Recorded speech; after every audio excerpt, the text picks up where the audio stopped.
એક નાનકડું ગામ હતું. નામ હતું હરિપુર. ગામની બાજુમાં એક મોટું તળાવ અને તળાવની પાળે એક જૂનું અને મોટું શિવ મંદિર હતું.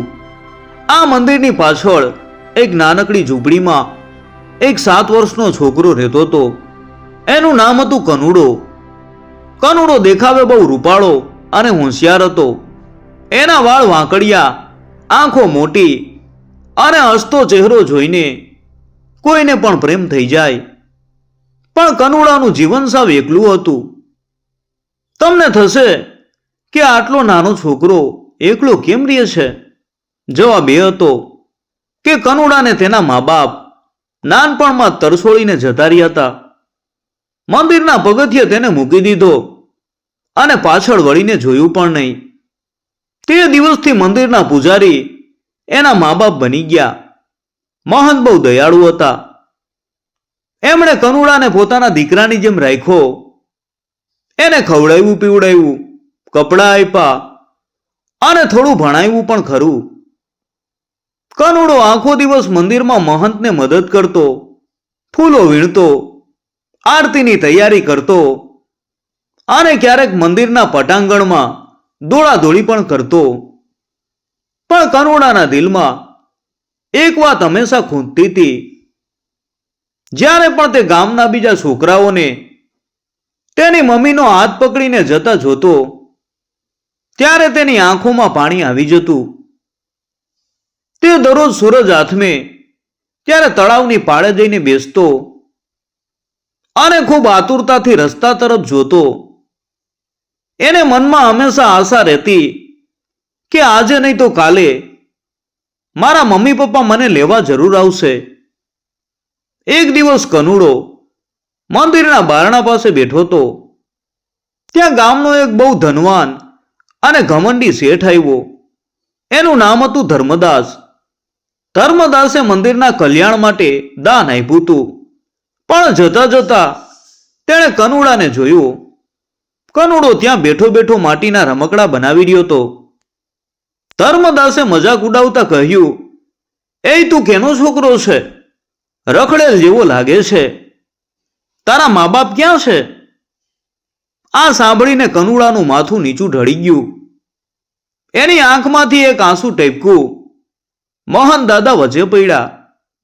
પણ કનુડાના દિલમાં શેઠના શબ્દો તીરની જેમ ભાગી ગયા હતા. હવે કનુડો પેલા કરતા પણ વધારે એકલો અને ઉદાસ રહેવા લાગ્યો. તે હવે પેલા જેટલો હસતો નહોતો. તે આખો દિવસ મંદિરની શાંત જગ્યાઓ ઉપર જ બેસી રહેતો. મહંત દાદાએ તેને બહુ સમજાવ્યો કે બેટા કનુડા, દુનિયામાં બધા સારા નથી હોતા. તું આ બધી વાતો દિલ ઉપર ન લે.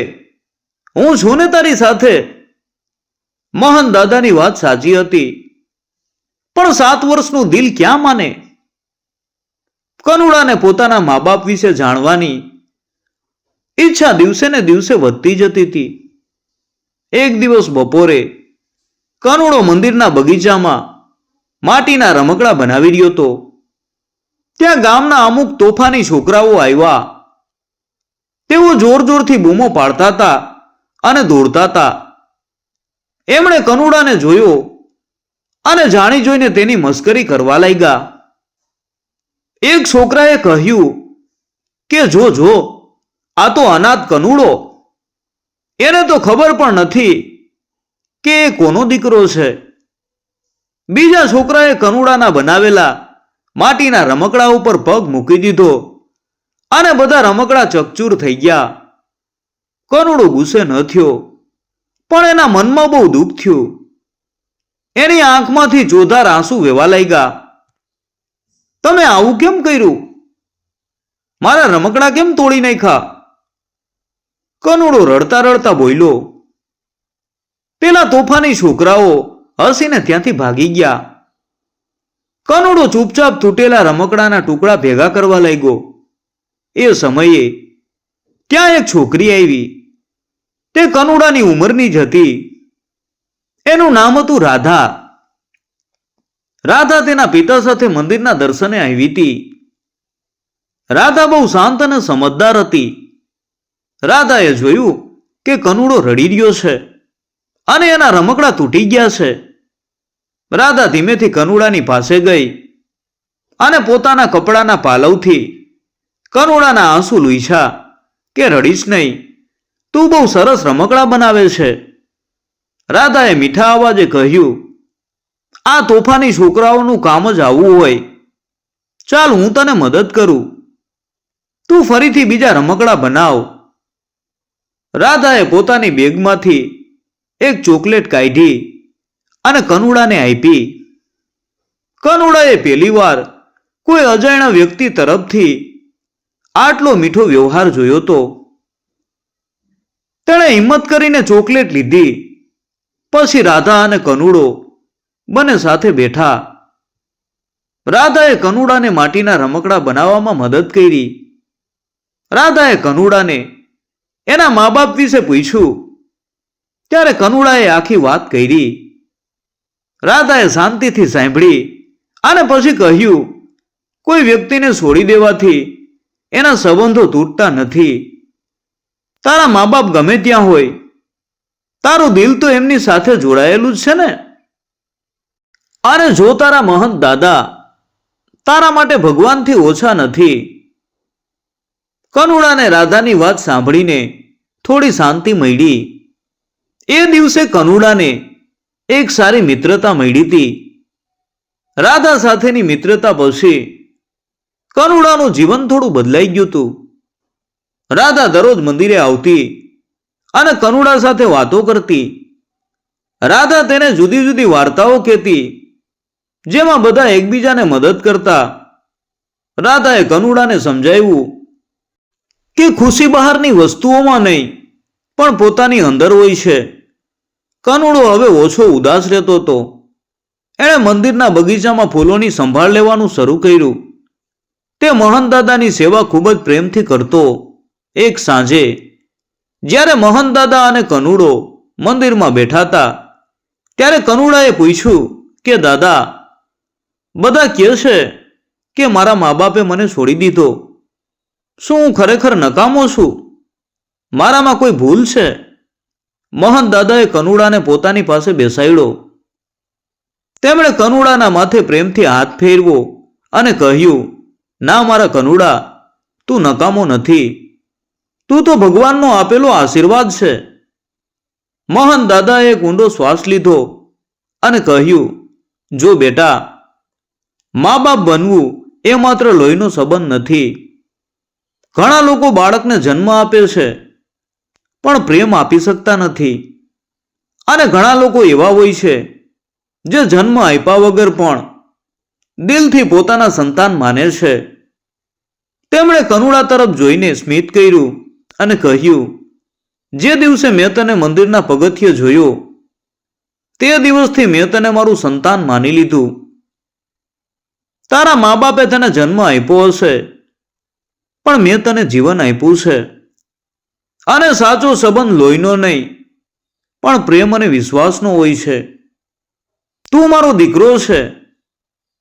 એ દિલથી છે, લોહીથી નહીં. મહંત દાદાની આ વાત કનુડાને ખૂબ ઊંડે સુધી સ્પર્શી ગઈ.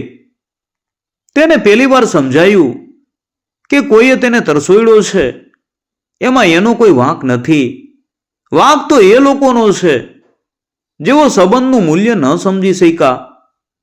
એ દિવસે કનુડાએ પહેલી વાર તેના મા બાપની યાદમાં રડવાના બદલે મહંત દાદાને જોરથી ભેટી લીધા. તેણે નક્કી કર્યું કે હવે તે તેના ભૂતકાળ વિશે નહીં વિચારે. તે મહંત દાદાને ખુશ રાખશે અને ખૂબ મહેનત કરીને મોટો માણસ બનશે.